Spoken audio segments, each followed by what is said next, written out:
मोक्षमार्गस्य नेतारं भेत्तारं कर्मभूव्रतां ज्ञातारं विश्वतत्त्वानां वन्दे तद्गुणलब्धये। देवादिदेव आदिम तीर्थंकर श्री ऋषभनाथ भगवान की, वर्तमान शासन नायक श्री वर्धमान महावीर भगवान की, परम पूज्य आचार्य गुरुवर श्री विद्यासागर जी महाराज जी की। सूत ग्रंथराज के स्वाध्याय में आज नवम अध्याय के माध्यम से स्वाध्याय का प्रकरण ही प्रारंभ होता है। अंतरंग तपों में स्वाध्याय को भी एक तप कहा गया था। उसी स्वाध्याय तप के भेद बताते हुए यहाँ पर यह सूत्र नंबर 25, वाचना पृच्छनानुप्रेक्षाम्नाय धर्मोपदेशाः, यह स्वाध्याय के 5 भेद हैं। पहला वाचना कहलाता है, दूसरा पृच्छना होता है, तीसरा अनुप्रेक्षा है, चौथा आमनाय है और 5वां धर्मोपदेश है। यह स्वाध्याय भी तप है और इस तप की जो विशेषताएं हैं वो पहले आपको बताई जा चुकी हैं। वस्तुतः स्वाध्याय यह जो शब्द है यह अपने आप में स्व प्लस अध्याय इज इक्वल टू स्वाध्याय। स्व का जिसमें आ माने होता है अच्छे ढंग से ध्यान लगा करके चिंतन मनन किया जाए, उसका नाम स्वाध्याय कहलाता है। यानी स्वाध्याय में मुख्य रूप से स्व के बारे में ही विचार किया जाता है। और अगर कहीं हम स्वाध्याय के माध्यम से कुछ पर बातों का भी चिंतन करते हैं तो उससे भी अंततः आया स्व पर ही जाता है। केंद्र स्व ही होता है। केंद्र अपने ही निज आत्मा का ज्ञान करना होता है, चाहे वो हम डायरेक्ट कर लें या इनडायरेक्ट कर लें। अनेक पदार्थों के बीच में उन पदार्थों के स्वभाव को समझते हुए भी हम उस स्वाध्याय के माध्यम से अपने आत्म पदार्थ को ही समझते हैं और उसी के माध्यम से हमें अन्य पदार्थों के बीच में भी रहते हुए अपने आत्म पदार्थ की भी पहचान होने लगती है। इसलिए स्वाध्याय में वस्तुतः पहले स्व का ही निश्चय करने की मुख्यता है। और जब भी हम कोई भी न्याय के ग्रंथ पढ़ते हैं तो उनमें ज्ञान को प्रमाण कहा गया और प्रमाण में भी जो परिभाषा दी गई है ज्ञान की वो इसी रूप में दी गई है कि जिसमें व्यक्ति हित की प्राप्ति करे, अहित का परिहार करे। और हित की प्राप्ति करते हुए भी स्व का निश्चय करने वाला ही ज्ञान कहा गया है। जो ज्ञान स्व का निश्चय नहीं करता वह प्रमाण नहीं होता और वह कभी स्वाध्याय की कोटि में नहीं आता। इसलिए स्वाध्याय का प्रयोग स्व की जानकारी के लिए, स्व की प्राप्ति के लिए ही किया जाता है। और चूंकि यह अंतरंग तप है तो इसमें पर की अपेक्षाओं से रहित होकर के किया जाता है। लौकिक ख्यातियाँ, अनेक तरह की पूजा प्रतिष्ठाओं की उपलब्धियों के लिए स्वाध्याय नहीं करना ही स्वाध्याय कर्म निर्जरा का कारण कहलाता है। तो जिस स्वाध्याय में स्व ज्ञान की भी वृद्धि हो और पर के भी ज्ञान की वृद्धि हो, वह स्वाध्याय अनेक रूपों में यहाँ पर बताया जा रहा है। क्योंकि जो कार्य स्वहितकारी होता है उससे पर का हित भी करने को कहा गया है, लेकिन उसमें उद्देश्य ख्याति पूजा का, प्रतिष्ठा का, मान का, यश का नहीं होना चाहिए। उद्देश्य यह होना चाहिए कि ज्ञान की बात लोगों तक पहुँचे, लोग उस ज्ञान को समझें और ज्ञान का उपयोग करें। जैसे हम अपना स्वहित कर रहे हैं वैसे अन्य लोग भी अपना स्वहित करें, इस भावना से ज्ञान का प्रेषण किया जाता है। तो इसीलिए यह स्वाध्याय अंतरंग तप बन जाता है। अगर यह केवल बाहरी ख्याति पूजा के निमित्त से होता है तो फिर ये तप नहीं कहलाता, क्योंकि यह केवल उस ज्ञान का एक बाहरी ही प्रयोग रह गया, जिसमें स्व का निश्चय नहीं हुआ, स्व के लिए कुछ नहीं हुआ, तो वो स्वाध्याय नहीं हुआ। इसलिए तप जब भी शुरू होता है तो आप एक परिभाषा हमेशा याद रखें, कर्म निर्जरार्थम तप्यते इति तपः। जो कर्म की निर्जरा के लिए तपा जाए उसका नाम तप है। तो स्वाध्याय भी मुख्य रूप से तो कर्म की निर्जरा करने के लिए होता है। और स्वाध्याय का सबसे अच्छा भाव तब भी बनता है जब व्यक्ति भीतर से आलस्य का परित्याग करके जागृत हो, तो वह आलस्य का त्याग होना भी अपने आप में स्वाध्याय कहलाता है। अगर आप आलस्य से रहित होंगे, प्रमाद से रहित होंगे, भीतर से जागृत होंगे, तो आप स्वाध्याय ही कर रहे होंगे।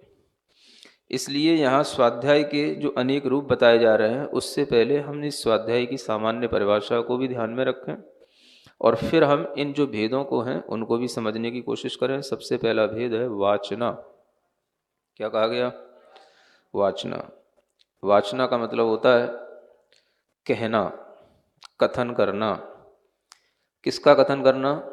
जो हमारे सामने शास्त्र हैं, ग्रंथ हैं, उनका शब्द अर्थ के साथ में भावात्मक परिणति को दिखाते हुए उसकी जो हम व्याख्या करते हैं उसका नाम वाचना कहलाता है। तो उसमें शब्द भी स्पष्ट होना चाहिए, उसका अर्थ भी स्पष्ट होना चाहिए, और ये वाचना जो की जाती है वो दूसरों के लिए ही की जाती है। तो इस वाचना में मुख्यता रहती है कि हम जो ग्रंथ पढ़ रहे हैं उसका शब्द भी ध्यान दें, अर्थ पर भी ध्यान दें, उसके और जो भाव हैं उस पर भी ध्यान दें, और इस तरह से ग्रंथ का स्पष्टीकरण करते हुए जो व्याख्यान किया जाता है उसका नाम वाचना होती है। जो आप तत्वार सूत्र का ये स्वाध्याय कर रहे हैं तो ये मुख्यतः इसी वाचना के रूप में कहा जाएगा।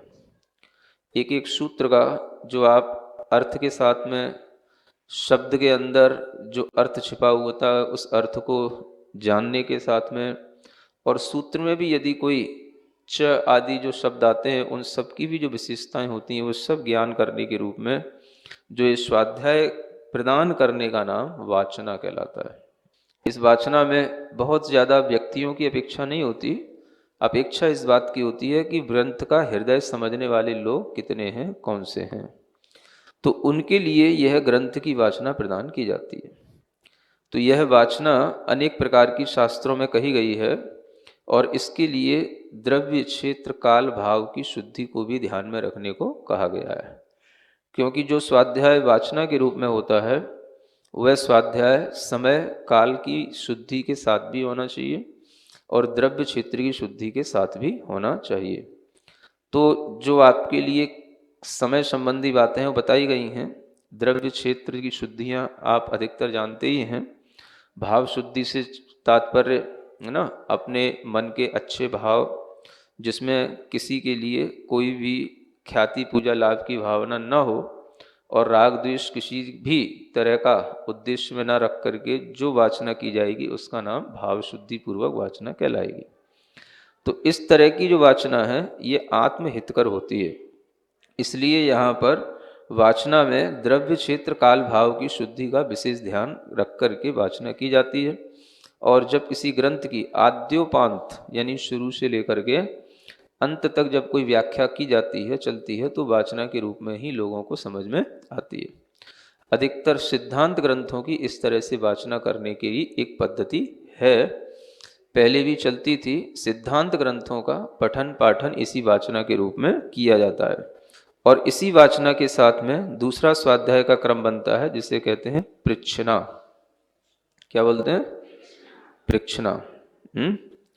पृच्छना का मतलब पूछना। जो आप कुछ पूछते हैं वाचना के उपरांत, जो आप पूछते हैं वो भी आप एक स्वाध्याय कर रहे हैं। क्वेश्चन एंड आंसर जो होते हैं वो भी क्या है? एक स्वाध्याय का रूप है। यदि वो स्वाध्याय पृच्छना भी सही उद्देश्य के साथ हो रही हो तो। कई बार पृच्छना इसलिए भी की जाती है, चलो पूछते हैं महाराज से, महाराज क्या उत्तर देते हैं। इसलिए भी प्रश्न आते हैं कई बार, है ना। क्योंकि हमने उन महाराज से भी पूछा था, उनसे भी पूछा था, इनसे भी पूछ के देख लेते हैं, उनने ये उत्तर दिया था, उनने ये उत्तर दिया था, ये क्या उत्तर देते हैं, इनको भी देख लेते हैं। तो इसलिए भी कई लोग प्रश्न करते हैं, अत्यधिक होता है। क्योंकि जब ये चीज़ें सबके लिए सुलभ हो जाती हैं तो लोग फिर तरह तरह से इनका दुरुपयोग भी करते हैं। तो प्रच्छना का मतलब होता है अपने अंदर कोई डाउट्स हैं उनको दूर करने के लिए प्रच्छना की जाती है, परीक्षा करने के लिए प्रच्छना नहीं होती है। हम जो सीख रहे हैं, पढ़ रहे हैं, उससे रिलेटेड हमारे अंदर किसी भी तरीके की कोई भी जिज्ञासा आती है, उसका समाधान हो ताकि हमारा मन संतुष्ट हो, उसके लिए प्रच्छना होती है। संशय का निवारण करने के लिए प्रच्छना की जाती है।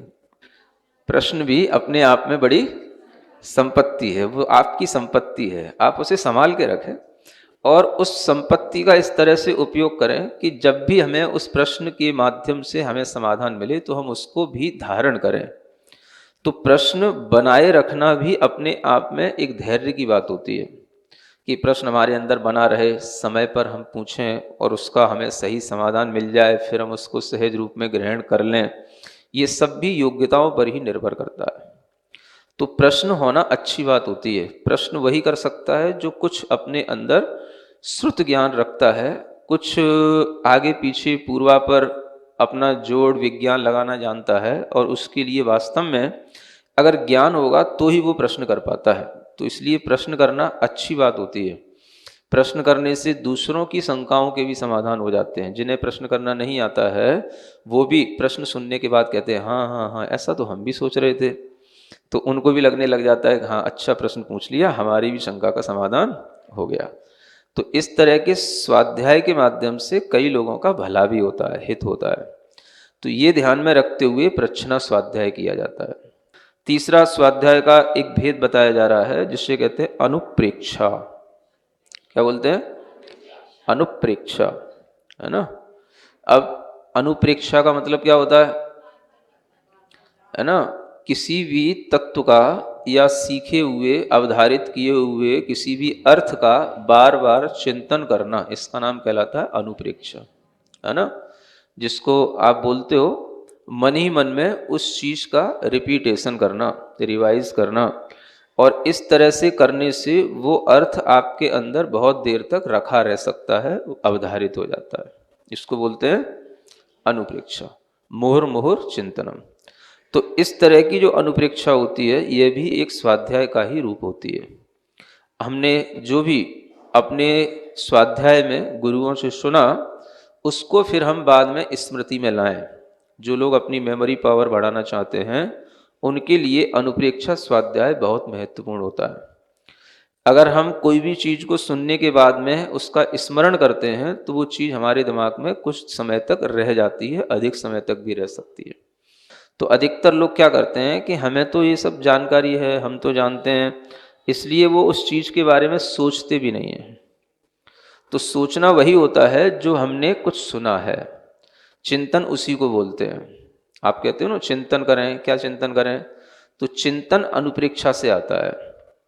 तो जो चीज़ आपने सुन रखी है, आप इतने लंबे समय से तत्व सूत्र सुनते आ रहे हैं, किसी भी सूत्र को लेकर के आपने जो सुना है उसका केवल आप स्मरण लाएं कि 1 घंटा हमने सुना है एक सूत्र के ऊपर, तो हमें उसमें क्या क्या नया मिला है, क्या हमारी समझ में आया है और हमें क्या बताया गया है। तो ये जो विचार मन में आता है इसी से वो स्मृति बढ़ती है। तो इसी कारण से ये अनुप्रेक्षा स्वाध्याय अपने आप में महत्वपूर्ण बन जाता है। तो अनुप्रेक्षा का मतलब पाठ करना नहीं है, वो अलग आएगा। अनुप्रेक्षा का मतलब है बार बार चिंतन करना, और चिंतन उसी चीज का किया जाएगा जिसका आपको ज्ञान होगा, और ज्ञान जिसका होता है तो आप सोचते तो हमें पता ही है, तो इसका चिंतन क्या करना, तो आप कभी चिंतन नहीं करते, है ना।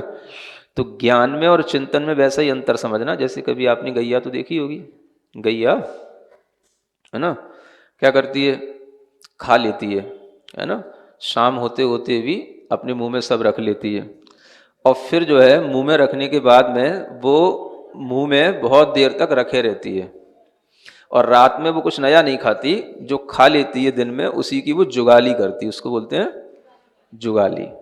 क्या बोलते हैं? जुगाली बोलते हैं ना।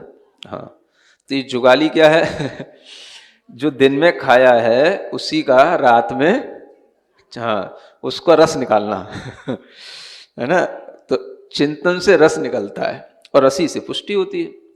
तो मुंह में तो बहुत सारा भरा जा सकता है, लेकिन सब कुछ एक साथ मुंह का भीतर नहीं ले आया जा सकता है ना। तो सुबह से शाम तक आपने ये भी पढ़ लिया, ये भी पढ़ लिया, ये भी पढ़ लिया, ये सब भर लिया। अब भरने के बाद में आपको उसका रस निकालने का टाइम नहीं है, तो वो भरा हुआ कुछ काम नहीं आएगा, है ना। तो भरने के बाद में उसका रस निकालने का भी टाइम निकालें। इसी को बोलते हैं जुगाली। चिंतन करेंगे कि आज हमने सुबह से कितनी चीज़ें सीखी, क्या क्या स्वाध्याय किया, क्या हमने सुना, क्या हमें नया सीखने को मिला, या हम केवल उस सूत्र पर भी ध्यान दें जो हमारे सामने आया था, जो हमारा सब्जेक्ट किसी भी रूप में सुबह से शाम तक चला था, उस पर जो आप विचार करेंगे, उस चिंतन से ही आपके अंदर कुछ नया ज्ञान पैदा होगा। क्या पैदा होगा? हाँ, इसको बोलते हैं श्रुत ज्ञान। तो श्रुत ज्ञान की वृद्धि ही महत्वपूर्ण होती है। मतिक ज्ञान तो एक बार जो देख लिया, सुन लिया, वो तो मतिक ज्ञान हो गया। अब जो भीतर नया नया भाव आता है, नया नया जो चिंतन आता है, नया नया जो गुणाभाग होता है, ये किससे होता है? ये श्रुत ज्ञान से होता है। और ये श्रुत ज्ञान की जो क्षयोपशम की वृद्धि है, वो चिंतन से ही होती है। तो ये अनुप्रेक्षा स्वाध्याय अपने आप में बड़ा महत्वपूर्ण है उनके लिए जो अपने लिए कुछ रखना चाहते हैं भीतर, और भीतर से जो ज्ञान को प्रकट करना चाहते हैं, श्रुत ज्ञान बढ़ाना चाहते हैं, किसी दूसरे के लिए भी देना चाहते हैं, उनके लिए चिंतन जरूर होना ही चाहिए। अन्यथा आप केवल जितना लिखा है उतना ही सुना करके किसी को संतुष्ट नहीं कर पाएंगे। समझ आ रहा है? पढ़ने वाले, पढ़ाने वाले तो बहुत होते हैं। तो जितना आप कोई चीज़ पढ़ेंगे, पढ़ भी ली, पढ़ोगे तो एक पन्ना, और बोलने बैठोगे तो 2 लाइन नहीं बोल पाओगे। समझ आ रहा है? तो पढ़ने से कोई नहीं बोल सकता है। कोई चीज़ें रट भी लोगे आप, तो आप रटा हुआ कुछ भी बोलोगे तो अलग समझ में आएगा जो रटा हुआ बोल रहे हैं। समझ आ रहा ना? तो रटा हुआ, पढ़ा हुआ सिर्फ ज्ञान में जब चिंतन के साथ बाहर निकलता तो काम आता है। तो चिंतन महत्वपूर्ण होता है। तो आज का व्यक्ति उसी की बात सुनना चाहता है जो कुछ अपने चिंतन के साथ भी बोल रहा हो। अन्यथा व्याख्याएं तो सबको परिचित हैं, ये सब जानते हैं। स्वाध्याय के 5 वेद होते हैं, वाचना सबने सुन रखी, सबकी किताबों में लिखा है, सब किताबें खुली भी रखी हैं, फिर भी सामने देखते रहते हैं। तो नया तो कुछ नहीं बोल रहा, लेकिन फिर भी आपको नया लगता है ना। क्योंकि आपके सामने जो लिखा हुआ है वो तो एक लाइन में लिखा हुआ है, लेकिन उसका रस जो इतनी देर तक निचोड़ के आपको देते हैं, उससे आपके अंदर वो कुछ चीज़ पहुंचती है। तो वो उसी तरह से समझें जैसे जुगाली की तरह होती है। फिर चौथा इसके साथ और बढ़ जाता है, क्या हो गया? आमनाय। आमनाय क्या कहलाता है? शुद्ध घोष परिवर्तनम आमनायः, एक परिभाषा आती है सर्वार्थ सिद्धि में। मतलब कि जो हम शुद्ध उच्चारण करके ग्रंथ को पढ़ते हैं पूरा का पूरा, जैसे श्लोक हैं तो श्लोक की तरह पढ़ना, गाथाएं हैं तो गाथा की तरह पढ़ना, सूत्र हैं तो सूत्र का पाठ करना, सिर्फ पाठ करना, ये कहलाता है आमनाय। आमनाय का मतलब होता है कि हम अपनी उस जो परंपरा है, उस परंपरा को बनाए रखने के लिए हमें ग्रंथ को पढ़ना आवश्यक है, उसका स्वाध्याय बनाए रखना आवश्यक। और इस तरह की आमनाय की परंपरा से ही आपने जो शब्द सुना होगा, ये इनकी आमनाय है, ये इनकी आमनाय है। ये क्या आमनाय है? ये आमनाय इस स्वाध्याय शब्द से उत्पन्न होती है। आमनाय का मतलब होता है कि वह परंपरागत जो चीज है उसका नाम आमनाय है। तो जिन संघों में जिस तरह से भक्तियों के पाठ होते हैं, सूत्र ग्रंथों के पाठ होते हैं, या किन्हीं स्तोत्रों के पाठ होते हैं, तो वो एक आमनाय बन जाती है। तो वो पाठ सभी लोग करते हैं, सभी को याद होते हैं। वही फिर आगे भी जो उनके और शिष्य इत्यादि होते हैं, वो सब भी उसी तरीके से उसका पाठ करते रहते हैं। तो पाठ करने से उस ग्रंथ का अपने आप एक आमनाय बन जाती है, परंपरा बन जाती है, और वो ग्रंथ सभी के लिए उपलब्ध रहता भी है, और वो ग्रंथ जीवंत बना रहता है ना। जैसे आप लोगों ने आमनाय के रूप में सहस्रनाम स्तोत्र हैं, भक्तामर स्तोत्र हैं, तत्वार सूत्र हैं, ये सब आपने आमनाय के रूप में बना रखे हैं। तो इनकी भी बहुत से लोग पाठ करते रहते हैं। तो इस तरह के जो पाठ इत्यादि किए जाते हैं, ये भी सब क्या है? ये आमनाय स्वाध्याय है। कई लोगों के तो इतने ही नियम होते हैं कि हम सुबह, है ना, पूजन के बाद में जरूर कुछ ना कुछ पाठ करेंगे, और पाठ करने का नाम ही ये आमनाय स्वाध्याय कहलाता है। तो दादी माओं के पहले नियम होते थे, घर में मंदिर में बैठी हुई बूढ़ी अम्माओं के तो वो जो है जरूर जब तक वो 2-4 पाठ ना कर लें तब तक उठती नहीं मंदिर से। तो ये अच्छी बात है, ये आमनाएं चलती रहती है ना। कई मंदिरों में, कई जगहों पर भी महिलाओं में ये आमनाय स्वाध्याय का बहुत अच्छा चलन होता है। अब ये कुछ कम हुआ है तो बात अलग है, बाकी बहुत अच्छा चलन होता है ना। हमने तो तत्वार सूत्र इसी आमनाय स्वाध्याय की बदौलत ही सीखा है, आपको तो पता ही होगा। समझ आ रहा है ना। जो दादी अम्माएं मंदिर में बैठी रहती थीं तो उन्हीं ने जो है कह करके कि बेटा मुझे तत्वार सूत्र सुना दिया कर। क्यों सुना दिया करें? हमारा नियम है तत्वार सूत्र रोजाना पढ़ने का ठीक है भाई, तुम्हारा नियम है, तुम्हारा नियम पूरा हो जाए तो कोई बात नहीं। तो उनको केवल तत्वार सूत्र सुनाने के लिए उपस्थित हो जाता था। तो तत्वार सूत्र सुनाते सुनाते वो तत्वार सूत्र याद सा हो गया, है ना। वो याद हो गया तो किसके कारण से हो गया? इसी आमनाय स्वाध्याय के कारण से हो गया। तो ये अपने आप में महत्वपूर्ण है, इससे ग्रंथ की परंपरा बनी रहती है। अनुप्रेक्षा के बाद में आमनाय रखा गया है, ये इसलिए है कि अनुप्रेक्षा में तो आप थोड़ा सा भीतर भीतर चिंतन करेंगे और आमनाय में आप जो है उस ग्रंथ को शुद्ध रूप से पढ़ेंगे। जो ग्रंथ के शब्द हैं उनको उसी रूप में पढ़ना, शुद्धि के साथ पढ़ना, शुद्ध अर्थ, शुद्ध शब्द, शुद्ध व्यंजन इत्यादि, मात्रा, अक्षर, पद, स्वर सबका ध्यान रखते हुए पढ़ना, ये कहलाता है आमनाय।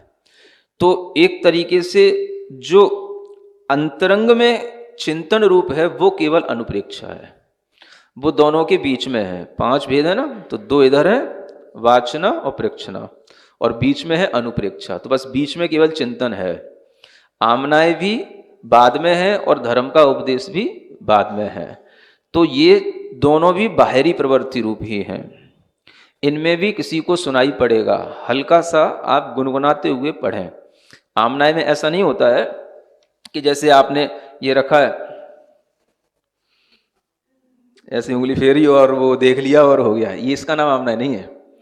आमनाय का मतलब है आप थोड़ा सा बोलें, अत्यधिक तेज स्वर में ना बोलें, लेकिन थोड़ा सा इतना बोलें कि आपका स्वर आपको सुनाई पड़े। किसको सुनाई पड़े? आपको ही सुनाई पड़े। तो इस तरीके से थोड़ा सा पढ़ने का नाम आमनाय कहलाता है ना। बहुत तेज भी नहीं, बहुत मंद भी नहीं, अपने को खुद सुनाना, इसमें ये लक्ष्य रखना चाहिए, अपने को खुद सुनाना, अपने ही कान तक अपनी आवाज पहुंच जाए, बस इतना सा। तो इसमें अपने शब्द भी जो मुंह से निकलेंगे उन्हें का भी हमें स्पष्टीकरण हो जाएगा कि शब्द सही निकल रहे हैं या नहीं निकल रहे। तो इसमें आमनाय में शुद्ध शब्द इत्यादि की भी एक प्रस्तुति महत्वपूर्ण होती है। तो ये पहले से चलता था। कभी आपने सुना हो, एक पात्र केसरी महाराज थे, पात्र केसरी स्तोत्र की घटना है ना, पात्र केसरी महाराज की, कि जैसे वो जाति से तो ब्राह्मण थे और वो मंदिर के बाहर से निकलते थे तो मंदिर में एक साधु जी थे, तो वो केवल जो है एक ग्रंथ है आचार्य समंतभद्र महाराज का आप्तमीमांसा, उसका वो केवल पाठ करते थे। तो एक दिन वो पाठ सुनते सुनते, पहले के जो लोग होते थे संस्कृत भी जानते थे, ब्राह्मण होते थे, तो सब तरीके का ज्ञान रखते थे, न्याय का, सिद्धांत का। तो उस पाठ सुनते सुनते एक बार वो उन्हें कुछ समझ में आया, कुछ अच्छा लगा, तो वो अंदर आ गए। अंदर आ गए, साधु जी से कहा, आप क्या पढ़ रहे हैं? मैं न्याय का ग्रंथ पढ़ रहा हूँ। कौन सा नाम है? आप्तमीमांसा। तो आप क्या इसका रोजाना पाठ करते हैं? हाँ रोजाना पाठ करते हैं। तो आप इसका हमें अर्थ भी बता दें। बोले अर्थ नहीं आता हमें, पाठ करते हैं, तो आप हमें पाठ ही सुना दें। तो वो सामने वाला इतना पंडित है कि उनने एक बार पाठ सुन लिया, उनने उसका पूरा अर्थ लगा लिया, और अर्थ लगाने के बाद में उनके दिमाग की गुत्थियां ऐसी सुलझी कि वो बाद में अच्छे जैन दर्शन के प्रकांड साधु बने, विद्वान साधु बने। वो पात्र केसरी के नाम से प्रसिद्ध हुए। उनका एक स्तोत्र भी है, उनका लिखा हुआ पात्र केसरी स्तोत्र। तो ये आमनाय स्वाध्याय के फल से आता है। जरूरी नहीं है कि हमें उसका अर्थ आता ही हो, तब भी हम पढ़ते हैं, इसका नाम भी तो श्रद्धा है। तो कई लोग कहते हैं महाराज पहले अर्थ बता दो तब पढ़ेंगे। इसलिए कहते हो कि तुम्हें अभी श्रद्धा नहीं है, है ना। जब श्रद्धा होगी तो इतनी पढ़ने से ही अच्छा लगता है। मैं खुद भी आप्त मीमांसा ग्रंथ का पाठ ब्रह्मचारी अवस्था में कितनी बार करता रहा, और उसके सब श्लोक मतलब जिसको पढ़ो उससे याद हो जाता है, पूरा याद ही हो गया वो। तो केवल उसको पढ़ने, चाहे उसको भले ही हमें समझ में आए या ना आए, थोड़ा थोड़ा भी बीच बीच में आता है तो भी अच्छा लगता है, चलो इतना ही समझ में आ गया। आप कहते हो हमें कुछ याद नहीं होता, याद करने का तरीका आमनाय स्वाध्याय से आता है। कोई भी ग्रंथ आप निरंतर पढ़ेंगे आपको याद होएगा। संघ में भी आचार्य महाराज समय सार ग्रंथ के, इष्टोपदेश ग्रंथ के ये आमनाय स्वाध्याय के रूप में पाठ संघ के साथ में किया करते हैं, है ना। समय सार के कुछ विशिष्ट जो अधिकार हैं, पुण्य पाप अधिकार, आश्रव संबंध, निर्जरा अधिकार, वो बिल्कुल पेटेंट बना हुआ है। एक दिन दो अधिकार, एक दिन दूसरा एक अधिकार, बस इस तरीके से पढ़ते हुए। और कभी इष्टोपदेश ये पाठ के रूप में भी कई बार चलता है। बस आचार्य महाराज भी पढ़ेंगे, सब संग में बैठे होंगे साधु वो भी पढ़ेंगे, बीच में कुछ विशेष बात आएगी तो आचार्य महाराज उसका चिंतन देंगे। तो इस तरीके से स्वाध्याय की परंपरा चलती रहती है। तो ये आमनाय के माध्यम से चलती है। आमनाय माने उसकी परंपरा चल रही है। कई संघों में भक्ति पढ़ने की परंपरा चलती है, सुबह उठ करके भक्तियाँ पढ़ी जाती हैं, संस्कृत की 10 भक्तियाँ हैं वो पढ़ी जाती हैं, है ना। आचार्य महाराज के संघ में स्वयंभू स्तोत्र पढ़ने की परंपरा है, तो सब साधु स्वयंभू स्तोत्र पढ़ते हैं, है ना। वो भी आचार्य समन्वत महाराज की 24 तीर्थंकर भगवान की स्तुति है। तो इस तरीके की अलग अलग परंपराओं से ये आमनाय बनी रहती है। तो इसी को बोलते हैं आमनाय स्वाध्याय, ठीक है ना। और अंत में क्या है, धर्मोपदेश। जब इतना सब कुछ होगा तो धर्म उपदेश तो अपने आप अच्छा हो ही जाएगा, है ना। वाचना भी धर्मोपदेश है देखा जाए, प्रश्न करने वाले का समाधान आपने कर दिया तो भी धर्म उपदेश हो जाएगा, है ना।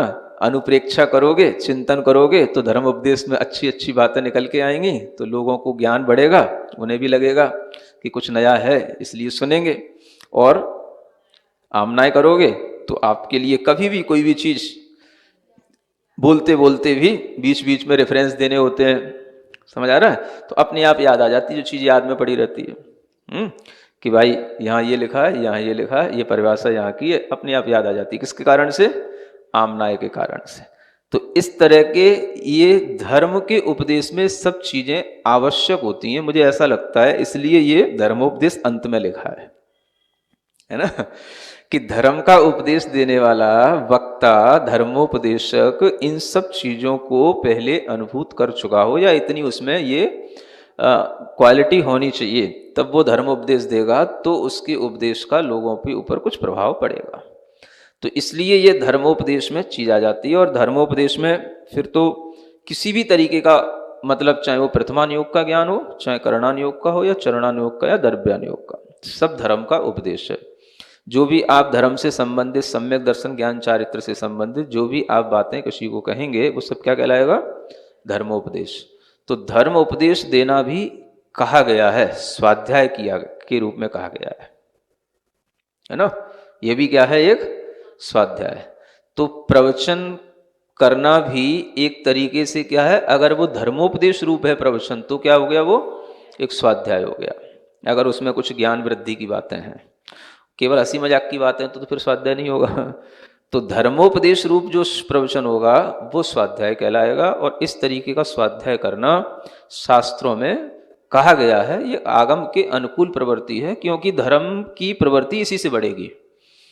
हर किसी के अंदर धर्म के प्रति अनुत्साह आता है, आलस्य बढ़ता है, धर्म से अनभिज्ञता बढ़ती चली जाती है, उसकी फिर से उनके अंदर विज्ञता आने का या उनके अंदर धर्म का भाव पुनर्जीवित करने का एक सबसे अच्छा साधन धर्मोपदेश है। तो जब व्यक्ति धर्मोपदेश सुनता है तभी उसके लिए कुछ भीतर से परिवर्तन आने की संभावनाएं बनती हैं। इस तरह से स्वाध्याय के बड़े अच्छे लाभ हैं, जो धर्म प्रभावना के लिए भी होता है और आत्म भावना के लिए भी होता है। और इस तरह से स्व और पर का हित करते हुए कर्म की निर्जरा करने का बहुत अच्छा सस्ता सुलभ उपाय है। तो अब बड़े बड़े तप तो कुछ नहीं कर सकते, तो ये स्वाध्याय तप तो बहुत अच्छा है, अंतरंग तप भी है। बस अच्छे प्रयोजन के साथ जैसा कहा गया वैसा करोगे तो बहुत लाभ मिलेगा। एक सूत्र और पढ़ते हैं, बाह्याभ्यंतरोपध्यो।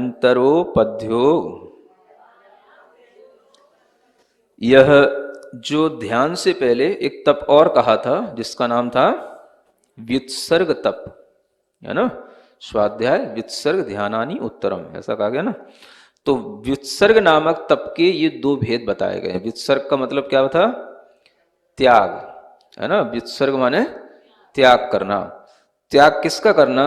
बाह्य और अभ्यंतर उपध्यो, उपधि का, है ना। यहाँ इतना ही कह करके छोड़ दिया। वैसे देखा जाए तो ये सूत्रात्मक जो शब्द, जो ये शब्द होते हैं, पद होते हैं, इनमें जरूरी नहीं होता कि हम पूरा का पूरा अर्थ लिखें। अगर इस सूत्र का अर्थ देखें तो सिर्फ इतना निकलता है, बाह्य और अभ्यंतर उपधि का, बस यहीं पे बात खत्म हो गई। बाह्याभ्यंतरो उपध्यो, बस आगे कुछ लिखा ही नहीं। क्या करना? बाह्य और अभ्यंतर उपधि का, तो सूत्र है ये। अब आप यहां पर आपत्ति नहीं दे सकते हो कि आपका ये वाक्य अधूरा है, आपने कैसा सूत्र बना दिया। तो सूत्र वाक्य इसी तरीके के होते हैं। आपको इतना जानना है कि ये जो क्रम से व्याख्यान चला रहा है, व्युत्सर्ग का चला रहा है, तो ये व्युत्सर्ग ही है जो बाह्य और अभ्यंतर उपधि के रूप में है। और व्युत्सर्ग माने त्याग होता है, तो बाह्य और अभ्यंतर उपधि का त्याग ही व्युत्सर्ग कहलाता है। ये त्याग शब्द को हमें यहां पर अपनी तरफ से जोड़ना पड़ेगा। इसको बोलते हैं अध्याहार करना। क्या बोलते हैं? हाँ, सिद्धांत शास्त्र की भाषा में, व्याकरण की भाषा में बोलते हैं इसको अध्याहार करना। कुछ सूत्र ऐसे होते हैं जो अध्याहार से सहित होते हैं, है ना। जैसे सूत्र आया एकादश जिने, क्या होता है? जिनेन्द्र भगवान में, जिने माने हो गया जिनेन्द्र भगवान में, एकादश माने 11। क्या होता है 11 भाई? दोष हैं कि गुण हैं कि परिस है, क्या है ना, है भी है कि नहीं भी है। तो ये सब उसमें जो अपन अलग से जोड़ेंगे, इसको क्या बोलेंगे? अध्याहार, है ना। तो सूत्र जो होते हैं इसी तरीके के व्याख्याओं के साथ में चलते हैं। तो जो सूत्र की व्याख्या करते हैं वो इन चीजों को जानते हैं। तो इसलिए यहां पर भी त्याग शब्द का आपको अध्याहार करना करके ये सूत्र पूरा कहलाएगा। बाह्य और अभ्यंतर उपधि का त्याग व्युत्सर्ग कहलाता है। तो उपधि क्या होती है?